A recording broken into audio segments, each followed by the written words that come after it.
A lot of the countries in today's world do not have really strong laws for the media anymore.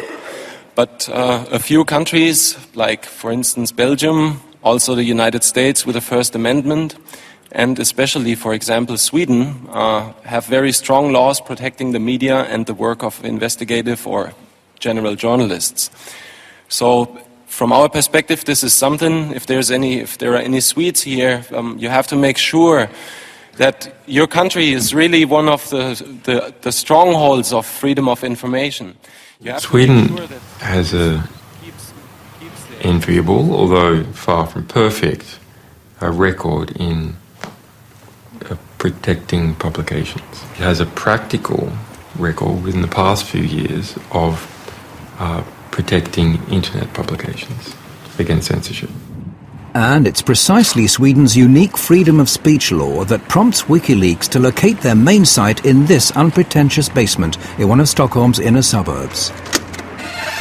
Det började med en tunneltjänst, att de skulle tunnla trafik här igenom för att kunna kringgå vissa IP-bandningar och sånt som har skett i andra länder där som inte gillar WikiLeaks. Men senare så valde de att ställa även en maskin här där de publicerar material utifrån. PRQ offer their customers total secrecy. Their systems prevent anyone from eavesdropping either WikiLeaks chat pages or finding out who sent what to who. Vi erbjuder dels anonymitetstjänster, så kallade VPN-tunnlar, där en klient från utsidan ansluter till våra maskiner som sedan laddar ner den informationen de vill ha. Så om någon försöker spåra dem ifrån slutstationen, så att säga, där informationen kommer ifrån, så kommer de bara komma till våra maskiner. Och härifrån så lämnar inte vi ut några uppgifter om vem som hade det IP-numret vid det här tillfället. PRQ have a track record of being the hardest ISP you can find in the world. There's just no one else that bothers less about lawyers harassing them about content they are hosting.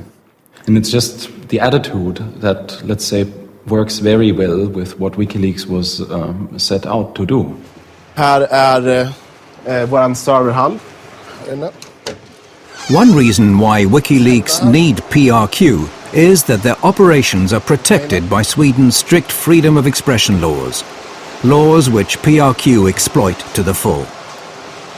Vi accepterar allting som faller under, som är lagligt enligt svensk lag. Så accepterar vi precis allting. Oavsett hur omoraliskt eller förkastligt det kan vara i övrigt, så väljer vi att inte göra några moraliska bedömningar. Det är en informationsbomb som står och väntar istället för de konventionella vapnen. Och förhoppningsvis så kan den här informationen på något sätt stoppa några av de konventionella vapnen. Det är min förhoppning. And we aren't talking about any old information. It's from these servers at PRQ that WikiLeaks has, for example, made public a manual from the United States Guantánamo Bay Detention Center.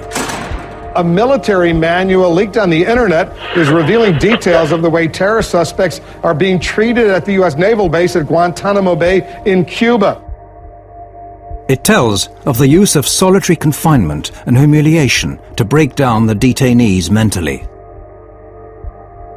Human rights groups have for years been asking the US administration for access to this manual. If you censor important material of this type, we're not just going to criticize you. We're going to take the material that you tried to censor and we're going to spray it all over the world. And we're going to stick it in our archives in a way that's never going to disappear and encourage everyone to get copies of it. WikiLeaks' battle against censorship knows no geographical frontiers. The next step is to publish an internal report commissioned by the multinational trading company Trafigura, who are alleged to have dumped toxic waste in the Ivory Coast that caused tens of thousands of people to seek medical care. The Guardian newspaper was going to produce a big story on this, and as a result, they were gagged. The company obtained a secret order in court to gag all the press in the UK from reporting anything related to the content of that report and the fact that they had been gagged.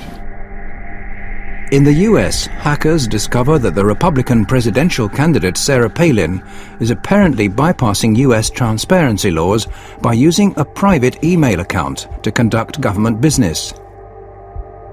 WikiLeaks publishes her messages. After just 2 years, the site's made public over 1 million secret documents, but WikiLeaks as an organization continues to be largely shrouded in secrecy. Only Julian Assange and Daniel Domscheit-Berry appear in public, the latter under the pseudonym Schmidt. Okay, hello everybody. My name is Daniel Schmidt, this is Julian Assange. We're here to make a short presentation about the WikiLeaks project. According to The National, which is something that we are kind of proud, it's one of the last quotes we had. So The National has said that we have produced more scoops in our short existence than the Washington Post in the last 30 years.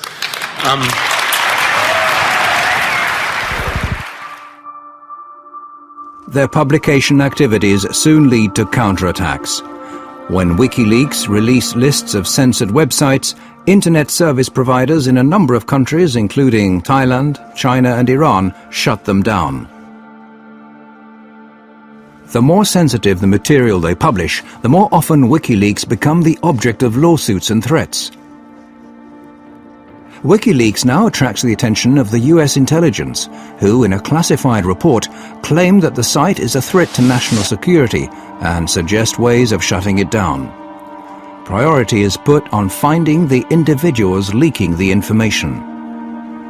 The US intelligence, however, only managed to keep the report secret a short while before it's leaked to WikiLeaks. It now becomes obvious that WikiLeaks need to find more and safer havens from which they can publish their information. A sequence of events now starts on an island in the middle of the North Atlantic, which, while it leads to more censorship efforts, will also create new opportunities for WikiLeaks.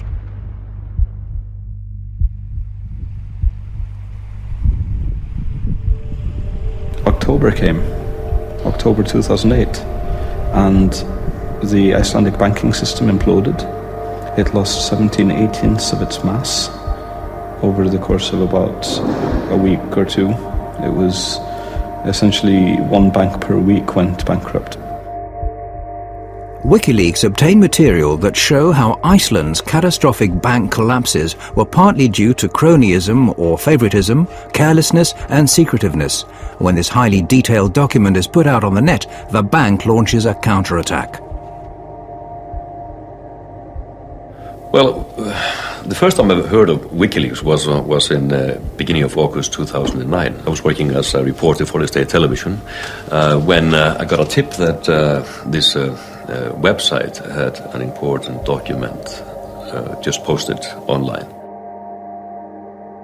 The document was the high-exposure loan book for the failed Kaupthing Bank. It was essentially all of the regulators had been derelict in their duties. All of the bankers had been lying about the actual state of affairs. The bank's management react in panic to the revelations and in a desperate move force the Icelandic judiciary to resort to extreme measures. I was the first one actually to break that story. But the bank reacted in a manner that was quite interesting.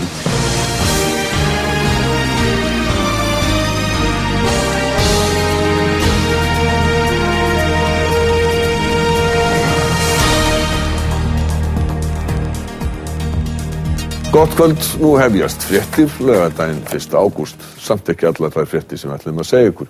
They got a gag order on the state television, actually the first and only one in the history of the Icelandic state television news department. Allir geta nálgast þau á vefsíðunni wikileaks.org, wikileaks.org. The leak lays bare the disastrous effects of the cronyism inherent in Iceland.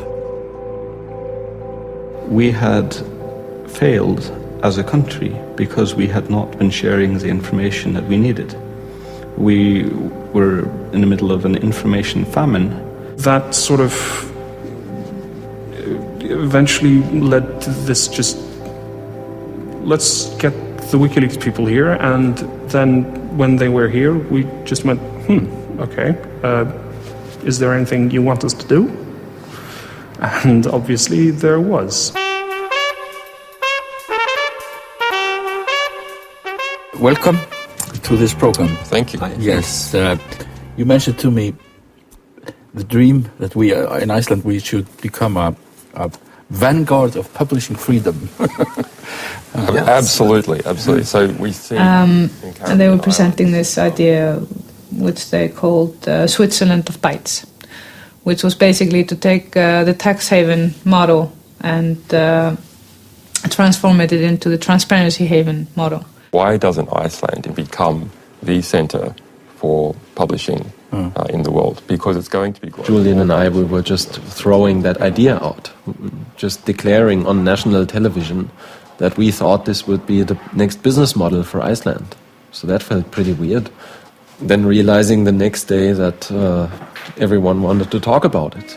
Iceland has seen some of the problems that happen when society becomes too secret. WikiLeaks gave us the nudge that we needed. We had this idea, but we didn't know what to do with it. And they came and told us, and that is an incredibly valuable thing. WikiLeaks now team up with Icelandic activists and parliamentarians and together draw up a proposal that would transform Iceland into a haven for journalism.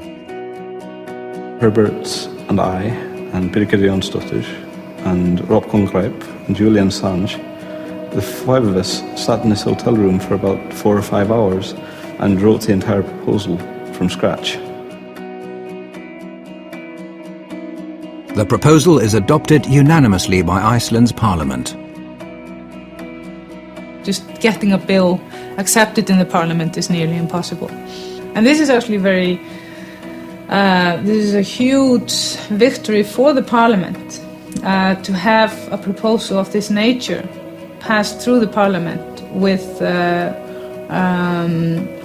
everybody saying yes. It's also a victory for WikiLeaks, who are now not only using disclosures as a weapon, but also directly influencing freedom of expression laws. The entire hacker world behind WikiLeaks is growing increasingly confident that their visions will lead to an improved society. Well, I think people that are dealing with systems, and technologically oriented people are dealing with systems, they understand systems pretty well. And if you look at society, that's just yet another system.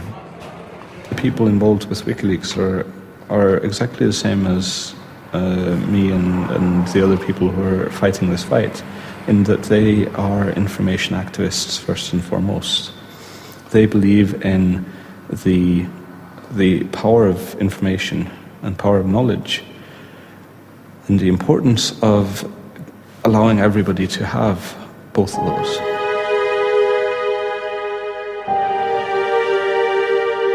Perhaps it's similar convictions that prompt a young former American hacker to make one of the most crucial decisions of his life. Bradley Manning, serving as an intelligence analyst with the US Army in Iraq early 2010, has, just like millions of other Americans in the military or civil service, access to a massive database of classified information. He discovers indications of crime and corruption and tells another hacker, Adrian Lamo, about it.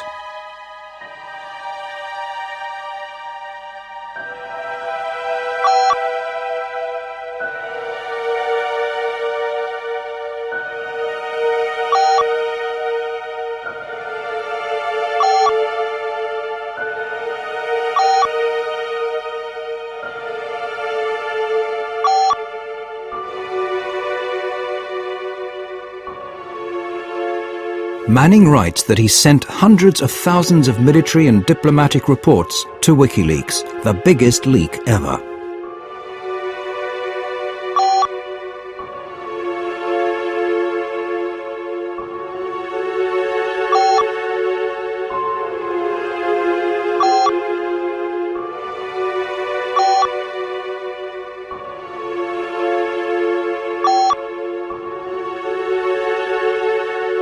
Manning puts his faith in WikiLeaks. However, Lamo reports their chat to the military. Manning now risks a 52-year jail sentence. Many of the facts are still unclear. One thing is certain. At this point in time, WikiLeaks received documents with the same material that Manning is charged of having leaked. We make a commitment to our sources that we will represent their material to the public to the best of our ability and achieve maximum political impact for the risks that they take. WikiLeaks are in possession of explosive material, too big in fact for them to handle alone. Assange decides to stake all of his resources in one move.